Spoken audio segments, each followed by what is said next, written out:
স্বপ্নে যদি আমরা কাক দেখি, এটা সাধারণত একটা নেগেটিভ সাইন বহন করে, কারণ কাককে আল্লাহ রাসূল সাল্লাল্লাহু আলাইহি ওয়াসাল্লাম ফাসিক বা ফুয়াইসিক বলেছেন। সো আমরা যদি স্বপ্নে কাক দেখি, এটাকে আমরা পজিটিভ কোনো সাইন মনে না করে নেগেটিভ সাইন মনে করতে পারি। স্বপ্নে যদি কেউ গর্ত দেখে, যে সে গর্ত খুঁড়ছে বা তার জন্য কেউ গর্ত খুঁড়ছে, এটা ষড়যন্ত্রের সাথে সম্পৃক্ত।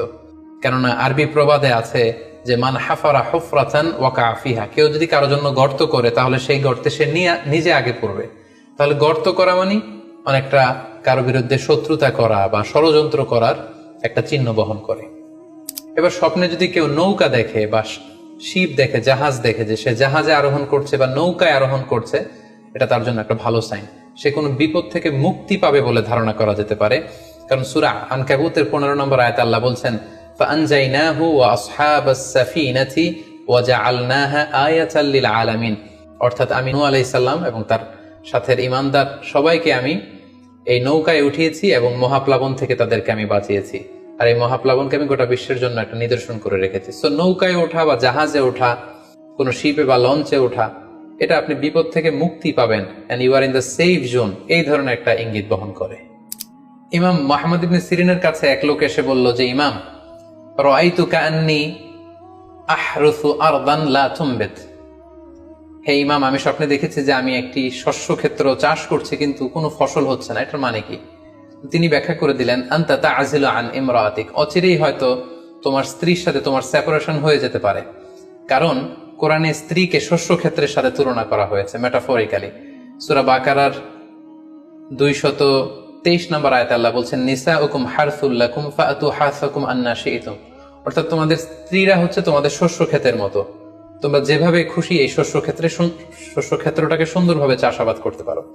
তাহলে শস্য ক্ষেতের সাথে বা ক্রপ ল্যান্ডস এর সাথে আপনার স্ত্রীর সাথে সম্পর্ক হওয়া বা সেপারেশন হওয়া, এইভাবে ইঙ্গিত নেওয়া যেতে পারে। আমরা যদি স্বপ্নে লম্বা কাপড় দেখি, এটা গুড সাইন। কারো গায়ে যদি লম্বা জামা থাকে তাহলে এটা গুড সাইন, আর খাটো জামা থাকলে সাধারণত এটা নেগেটিভ সাইন। এক্ষেত্রে আমরা সহিহ বুখারীর একটি হাদিসকে উল্লেখ করতে পারি। আল্লাহর হাবিব সাল্লাল্লাহু আলাইহি ওয়াসাল্লাম বলেছেন যে আমার সামনে অনেক মানুষকে পেশ করা হলো, তাদের কারো জামা নাভি পর্যন্ত, কারো জামা হাঁটু পর্যন্ত, কারো জামা পা পর্যন্ত। আর সেক্ষেত্রে ওমরে ফারুককে দেখলাম যে এত লম্বা জামা পরে সে হেঁটে যাচ্ছে, সে তার জামা টেনে টেনে নিয়ে যাচ্ছে। তো সাহাবারা বললেন মা আউয়ালতাহু ইয়া রাসূলুল্লাহ, হে আল্লাহর রাসূল, আপনার এই স্বপ্ন থেকে আপনি কি বোঝাতে চাইলেন? আল্লাহ রাসূল সাল্লাল্লাহু আলাইহি ওয়াসাল্লাম বললেন আউয়ালতুহু আদ-দীন, এটা দ্বারা আমি দ্বীনদারি বোঝাতে চাইলাম। অর্থাৎ যার জামা লম্বা তার মানে তার তাকওয়া বেশি বা তার দ্বীনদারি বেশি। আর স্বপ্নে যদি কারো জামা খুব ছোট খাটো বা জামাহীন অবস্থায় কাউকে দেখা হয়, এটা সাধারণত তার দ্বীনদারি কমে যাচ্ছে বা তার তাকওয়া is decreasing day after day, এটার একটা সাইন বহন করে। ইমাম আবু হানিফা একবার স্বপ্নে দেখলেন যে তিনি আল্লাহ রাসূল সাল্লাল্লাহু আলাইহি ওয়াসাল্লামের কবর খুঁড়ছেন, অথবা কবরের লাশ বের করছেন কিংবা কাফন বের করছেন। এই স্বপ্ন দেখে ইমামুল আযম আবু হানিফা রাহিমাহুল্লাহ উনি বিচলিত হয়ে গেলেন যে এ আমি কি স্বপ্ন দেখলাম, যে আমি রাসূল সাল্লাল্লাহু আলাইহি ওয়াসাল্লামের কবর খুঁড়ছি, সেখান থেকে কাফন বের করছি। কেউই এই স্বপ্নের ব্যাখ্যা করতে পারলেন না। তখন ইমাম মুহাম্মদ ইবনে সিরিনের কাছে যখন জানতে চাওয়া হলো, তখন মুহাম্মদ ইবনে সিরিন বললেন যে হাযা রাজুলুন ইউহয়ি সুন্নাত রাসূলিল্লাহ, অর্থাৎ যে ব্যক্তি এই স্বপ্ন দেখেছে তার মাধ্যমে আল্লাহ রাসূল সাল্লাল্লাহু আলাইহি ওয়াসাল্লামের হাদিসের বা সুন্নাহর পুনর্জীবন হবে। তিনি রাসূল সাল্লাল্লাহু আলাইহি ওয়াসাল্লামের সুন্নাহগুলোকে পুনরুজ্জীবন দান করবেন, পুনরুজ্জীবিত করবেন। এবং বাস্তবে আমরা এটাই দেখেছি যে ইমাম আবু হানিফার চিন্তা, ওনার থট, ওনার মাযহাব গোটা বিশ্বে সমৃদ্ধি লাভ করেছে, মানুষ এটাকে গ্রহণ করেছে। ওনার বুদ্ধিবৃত্তিক যে চিন্তা, ওনার ফিকহি ইস্তেমবাদগুলো গোটা বিশ্বে আল্লাহ রাসূল সাল্লাল্লাহু আলাইহি ওয়াসাল্লামের হাদিসগুলোকে আরো প্রাণবন্তভাবে মুসলিম উম্মার কাছে রিপ্রেজেন্ট করেছে। আমরা আপাত দৃষ্টিতে মনে হচ্ছিল যে এটা একটা খারাপ স্বপ্ন, যে ইমাম আবু হানিফা তিনি রাসূল সাল্লাল্লাহু আলাইহি ওয়াসাল্লামের কবর খুঁড়ছেন, লাশ বের করছেন বা কাফন বের করছেন। কিন্তু মুহাম্মদ ইবনে সিরিন চমৎকার ব্যাখ্যা করেছেন যে হাযা রাজুলুন ইউহয়ি সুন্নাত রাসূলিল্লাহ, এই লোক তো এমন লোক হবে যে রাসূল সাল্লাল্লাহু আলাইহি ওয়াসাল্লামের সুন্নাহকে পুনরুজ্জীবন দান করবে। সবশেষে একটি ঘটনা উল্লেখ করার মধ্য দিয়ে আমরা এই সিম্বলিক বা আইকনিক ব্যাপারটা শেষ করতে চাই। সেটি হচ্ছে ব্যক্তির ভিন্নতার কারণে কিন্তু স্বপ্নের ব্যাখ্যাও ভিন্নতা হতে পারে। ব্যক্তি ভিন্নতার কারণে স্বপ্নের ব্যাখ্যাও ভিন্ন হবে। একই স্বপ্ন দুইজন লোক দেখলো, দুইজনের স্বপ্নের ব্যাখ্যা কিন্তু দুরকম হতে পারে। সেক্ষেত্রে আমরা মুহাম্মদ ইবনে সিরিনের একটা ঘটনা উল্লেখ করতে পারি। মুহাম্মদ ইবনে সিরিনের কাছে এক লোক এসে বলল যে আমি স্বপ্নে দেখেছি আমি আজান দিচ্ছি, এটার ব্যাখ্যা কি? উনি বললেন তুমি হজ করতে যাবে। তার কিছুদিন পরে আরেক লোক এসে একই স্বপ্ন দেখলো, তিনি বললেন যে আমি স্বপ্নে দেখেছি যে আমি আজান দিচ্ছি। তো তিনি বললেন চুরিতে তোমার হাত কাটা যাবে। তো ওনার ছাত্ররা দুইজন লোকের কাছে দুই ধরনের উত্তর দেওয়ার কারণে অবাক হয়ে জিজ্ঞেস করলেন যে হে ইমাম, একই স্বপ্ন দুইজন দেখলো, কিন্তু আপনি এক একজনকে এক এক উত্তর কেন দিলেন? তো তিনি বললেন যে এই দুইজনকে আমি চিনি এবং তাদের ব্যক্তিগত জীবন সম্পর্কে আমি জানি। তো তাদের জীবন আচরণ, তাদের ব্যক্তিত্বের কারণে আমি দুই ধরনের ব্যাখ্যা করেছি। প্রথম জনের ব্যাখ্যা করেছি আমি সূরা হজের আলোকে, কারণ সূরা হজে আল্লাহ ইব্রাহিম আলাইহিস সালামকে বলেছেন ওয়াযিন ফিন্নাস বিল হজ, তুমি মানুষের মাঝে হজের জন্য আজান দাও, ঘোষণা দাও। সো সেই লোকটি আজান দিয়েছে, তার মানে আশা করা যায় সে হজে যাবে। আর দ্বিতীয় লোকটির স্বপ্নের ব্যাখ্যা আমি করেছি সূরা ইউসুফের আলোকে।